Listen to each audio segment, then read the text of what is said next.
Oui, donner sa vie au Seigneur. Comme je le disais, c'est la suite de la vidéo. C'est agir comme un enfant de Dieu. C'est faire la volonté du Seigneur. Quand tu donnes ta vie, ça signifie que tu ne vis plus pour toi.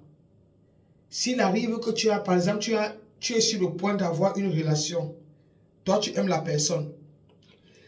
Quand il arrive que tu pries le Seigneur, parce que pour être sûr qu'on ne fait pas l'erreur, qu'on épouse son complice, pour être sûr, même si ça te fait mal, je te conseille, va voir papa. Vois-le. Dis-lui, est-ce que l'homme-ci, je le connais? Je ne connais pas son cœur. Dis-moi qui il est. Je ne connais pas qui il est. La femme-ci, est-ce qu'elle m'aime? Est-ce que c'est elle que je dois prendre? Demandez toujours à Dieu avant de prendre une décision. Demandez toujours à Dieu avant d'aller faire un travail, un boulot. Demandez toujours à Dieu de vous aider, de nous aider, en tout cas nous tous, parce que moi aussi je suis être humain. Qu'on demande au Seigneur. Parce que tu peux aimer, ça veut dire que tu peux aimer l'erreur. Tu peux faire l'erreur, mais Dieu ne fait pas d'erreur. Parce que Dieu connaît si la personne vient t'escroquer ton argent, ou la personne vient peut-être te faire du chantage, ou la personne est une bonne personne. Ne te marie pas ou n'aie pas une relation parce que tu vois les autres. Ne sois pas pressé, je t'en prie. Prends la peine de mettre ça dans la paix, même si ça fait mal. Prends la peine. Prends la peine d'écouter le Seigneur. Parce que seul Dieu te dira si la personne est sérieuse ou pas. Seul Dieu. Avant de trouver d'aller dans un boulot, ou alors aller quelque chose, accepter quelque chose, ou alors faire un projet, n'importe quoi, demande au Seigneur. Papa, est-ce que tu voudrais que je le fasse? Est-ce que tu voudrais? Demande au Seigneur. C'est le Seigneur qui peut te montrer qui sont tes amis. Bien sûr, comme je disais, quand tu lis beaucoup la parole et quand tu pries, le Seigneur te montre. Tu n'as pas besoin d'un pasteur. Avant d'aller dans une église, on ne se lève pas comme ça pour aller dans une église. On demande à Dieu, où voudrais-tu que j'aille? Tu demandes à Dieu l'état d'âme des gens qui sont autour de toi. Tu pries le Seigneur pour que le Seigneur te montre. Tu te lèves le matin pour aller à l'église.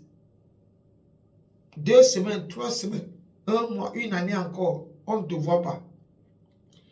Donc, la respiration, c'est seulement après 1 semaine que tu respires. Parce que Jésus, c'est la respiration.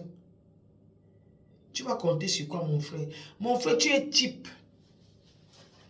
Tu sais que tu es moins cher. Le moumou de l'ennemi. Le moumou de Satan. Tu es le moumou de Satan si tu ne pries pas. Parce que lui, il ne s'invite pas. Lui, il vient, il siège. Tu commences à voir comment tu commences à aller de personne en personne. Tu commences à voir comment tu commences à mentir. Tu commences à voir comment est-ce que tu es toujours là, que les trucs, tu fais les choses bizarres. Partout où tu vas, les gens te rejettent. Tu ne comprends pas pourquoi les choses ne marchent pas. Parce qu'il s'est invité, il s'est implanté. Il ne peut pas rester dans l'air. Il doit entrer les corps sous forme de démons. Il envoie ces démons à l'intérieur de vous. La prière est le seul feu avec la parole de Dieu qui t'éloigne. Parce que c'est ça seulement qui les chasse. Et tu ne peux pas faire la prière quand tu vis dans le péché. C'est une perte de temps. Pourquoi c'est une perte de temps? Ce n'est pas moi qui dis. C'est pas Amour Divin qui dit. C'est pas moi. C'est une perte de temps. Pourquoi? Parce qu'il rit et il te voit moqueur. Il te voit nu. Il connaît que tu ne dis pas la vérité parce que lui, il connaît, il voit la vie. Quand tu es dans le mauvais, c'est l'ennemi qui est là et il rit, il est content que tu es en train d'accomplir ses plans. Mais quand tu fais du côté de Jésus, que tu agis selon le Seigneur, les anges de l'Éternel sont chez toi. C'est vice-versa.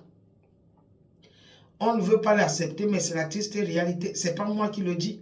La Bible le dit clairement dans le livre de Psaume 34 au verset 8. L'ange de l'Éternel campe autour de ceux qui craignent Dieu. Ça signifie que là, il y a la présence de Dieu. Il y a les anges de l'Éternel. Toi, tu penses que le Saint-Esprit de Dieu Si on devait le représenter comme une personne, bon, supposons Jésus, parce que c'est lui le Saint-Esprit de Dieu, peut s'habiller et danser nu. Il soulève les pieds comme ça, là, il commence à se danser, il danse nu. Non! La vie est un choix et c'est un sacrifice. Choisis la bonne part. Avant, on était trop addictés à ces choses, on était trop passionnés. Aujourd'hui, on a perdu le goût de ces choses. Quand l'Esprit de Dieu vient, il enlève ce qui n'est pas de lui, de toi. Et après, tu te demandes que, ah, qu'est-ce qui m'arrive? Subitement, je commence à ne pas aimer ça. Subitement, je commence à ne pas boire. Subitement, je commence à ne pas mentir. Subitement, je commence à... Ça, c'est le travail de Dieu. Et la maison, une maison qui a le Saint-Esprit de Dieu, tu connais. Tu entres dans cette maison, il y a la paix.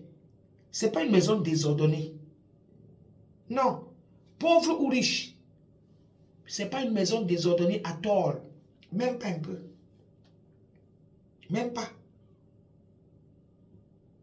Même pas. Dans la maison de Christ, il n'y a pas les... même s'il y a les problèmes dans le couple, c'est le genre que, après, vous dites, oh, c'est vrai, on a péché, on a fait quelque chose de mauvais. Je demande pardon au Seigneur. Moi-même, je reconnais que j'aime. Il y a le pardon. Il y a le pardon.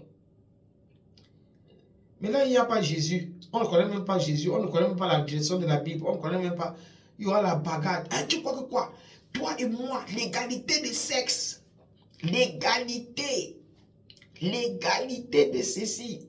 Là-bas, c'est que la femme, elle croit que non, elle peut parler fort. Vous voulez renverser la loi de Dieu. Dieu a dit l'homme est le chef. Maman, que ça nous plaise ou pas, on est obligé de se soumettre à Dieu. C'est Dieu, c'est pas moi. Oh. C'est pas moi. Donc, si tu veux réussir, va prendre ta source dans la parole de l'Éternel. Demande au Saint-Esprit de Dieu de t'aider. Tu vas avancer. Et tu vas commencer à voir. Maintenant, l'ennemi n'aura pas une plateforme. Il n'aura pas un appui. C'est-à-dire qu'on dit un appui, voilà. Un appui pour t'affliger. Il n'aura pas un appui pour te condamner. Il n'aura pas un appui pour manifester, pour proclamer les déclarations dans ses hôtels. Il n'aura pas. Il n'aura pas, pas du tout. Il n'aura pas. Pourquoi? Simplement parce que il veut chercher un appui, parce que lui, il travaille avec le mensonge, il est le Dieu du mensonge. Le mensonge, tout ce qui a péché. C'est pour cela que Dieu nous demande de nous éloigner du péché, parce qu'il veut nous sauver. Parce qu'il ne veut pas que l'ennemi trouve la porte ouverte pour l'empêcher de venir. Parce que Dieu est tellement juste, il peut détruire l'ennemi, mais ce n'est pas encore son temps d'être détruit. C'est pour cela qu'on ne peut pas tuer les démons, on ne peut pas tuer Satan, on ne peut pas. Donc ce n'est que Jésus-Christ qui va le détruire à la fin des temps, dans le lac de feu. Tout ce qu'on peut faire, c'est de chasser et de rester continuellement dans la parole de Dieu et prier le Seigneur. C'est pour ça qu'on parle de la nouvelle naissance. La nouvelle naissance, c'est-à-dire qu'on vit selon le Seigneur. C'est la prière qui te protège. Quand tu dors, quand tu te réveilles, tu sors, tu reviens. La prière, c'est à vie. C'est à vie. Ou tu pries le Seigneur, ou tu as la merci de l'ennemi. La fin de l'année est en train d'approcher. Restons dans la prière. Parce que c'est maintenant qu'il programme les choses pour l'année 2025. Donc il faut être dans la prière et détruire tout. Commencer à bénir l'année 2025. Le tremper dans le sang de Jésus. Déclarer que tout ce qui a les plans qui sont formés contre nous ne vont pas s'accomplir au nom puissant de Jésus-Christ de Nazareth. Choisis la bonne part. Au début, pour être enfant de Dieu, ce n'est pas chose facile. Pourquoi? Parce qu'il faut abandonner certaines choses. Mais à la fin, tu commences à avoir le dégoût. Tu te demandes, mais pourquoi est-ce que tu les faisais? Et tu vas constater que c'est parce qu'il y avait une force qui te faisait toujours dire, ah, quand on parle de Jésus, ça t'énerve. Vous n'avez pas remarqué? Est-ce qu'une personne qui est normale peut refuser la parole de Dieu? Est-ce qu'il peut refuser la prière? Mais une fois qu'on parle de la prière, tu te sens comme si tu es irrité. Tu ne te poses pas la question de savoir pourquoi est-ce que tu es irrité. C'est parce qu'il y a une force qui ne veut pas que tu découvres la vérité pour être sauvé. J'ai beaucoup de choses à dire. Je vais m'arrêter ici. On va se revoir. Je vous fais un bisou.